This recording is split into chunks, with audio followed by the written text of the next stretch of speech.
आपण हे उंबरडी गावाच्या हेमाडपंथी मंदिरात आलेलो आहेत आणि इथे आपल्याला काही सतीशेळा 3 सतीशेळा बघायला भेटत आहेत. सतीशेळा कशा ओळखायच्या तर जर कुठल्या शेळेवर असा हात दाखवला असेल तर ती सतीशेळा असते.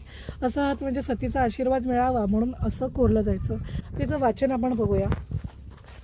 या बाईचा नवरा मेलेला आहे. प्रत्येक सतीशेळेत आपण बघू शकतो की अशी माणसं मेलेली दाखवलेली आहे आणि बायका ज्या आहेत ते त्यांच्या मृतदेहावर बसून रडत आहेत किंवा स्वतःला जाळून घेत आहेत, म्हणजे सती जातात असं बघायला भेटतं. त्याच्यानं त्यांचं स्वर्गात जायचा प्रवास आपल्याला दिसतो की ती बाई स्वर्गात गेलेली आहे आणि शेवटी तिच्या नवऱ्याबरोबर त्यांच्या देवाची ती पूजा करते, असं आपल्याला सतीशेळेत दाखवलेलं आहे. तर असं या प्रकारे आपल्याला सतीशेळेचं वाचन करायचं असतं. अजून आपण इथे बघू शकतो खूप सारे विरगळी आहेत, ती तिकडे सुद्धा सतीशेळा आहे.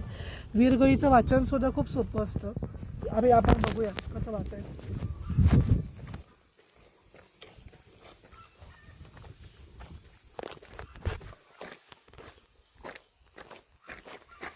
ही जी आहे ती एक विरगळ आहे. इथे आपण बघू शकतो घोड्यावर माणूस बसलाय आणि त्याला वीर मरण आलंय, त्यामुळे आपण याला विरगळ असं बोलतो.